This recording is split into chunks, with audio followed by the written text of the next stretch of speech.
இன்னைக்கு காலையிலே மழை பெஞ்சுக்கிட்டு விடாம தூத்திக்கிட்டே இருந்துச்சுங்க. அந்த மலையிலேயே நம்ம வண்டி ஓட்டிட்டு இருக்கும்போது நமக்கு டி நகர்ல இருந்து பள்ளிக்கரணிக்கு ஒரு சவாரி கிடைச்சிச்சுங்க. சவாரியை கரெக்டா ஏத்திக்கிட்டு அழகு போல பள்ளிக்கரணில போய் இறக்கி விட்டுட்டோங்க. கரெக்டா நமக்கு ரேபிடோல எவ்வளவு பில்லு வந்துச்சுன்னா 227 ரூபா தாங்க வந்துச்சு. கஸ்டமர் ஜிபே பண்ணதோட ரிட்டர்ன் சவாரி எடுக்கலாம்னு சொல்லி போயிட்டு இருந்தாங்க. போய்கிட்டே இருக்கும்போது தாங்க பள்ளிக்கரணை ரோட்லயே ஒரு அண்ணனை பார்த்தேன். தூத்துற மலையில நினைஞ்சுக்கிட்டே முனங்கால் போட்டு தர்மம் கேட்டுட்டு இருந்தாரு.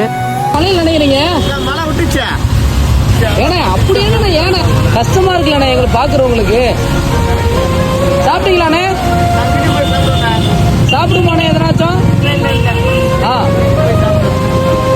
அண்ணே மலையிலலாம் நினையாதீங்கண்ணே, சொல்றதை கேளுங்கண்ணே. அண்ணே அப்படி என்னண்ணே மலையில நினைஞ்சுக்கிட்டே நீங்க தர்மம் கேட்கணும்? பாக்குறதுக்கே கஷ்டமா இருக்குண்ணே. எந்திரிங்கன்னு சொல்லுமா அண்ணன் உடனே எந்திரிச்சிட்டாங்க. அண்ணனோட ஜாலியா பேசிக்கிட்டே மழை பெய்யாத இடத்துல போய் நிப்பாட்டியாச்சுங்க. அப்படியே அண்ணன் ஜிபே நம்பர் சொன்னாங்க. நம்மளால முடிஞ்ச உதவி செஞ்சாச்சுங்க. தம்பினால முடிஞ்ச ஒரு 50 ரூபா போட்டிருக்கேன்.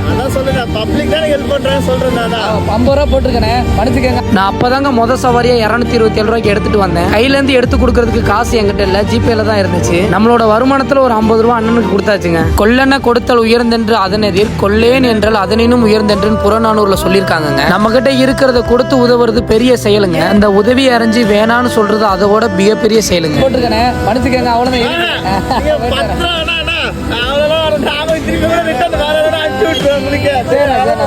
சரி ஓகே பார்த்து போங்கண்ணே.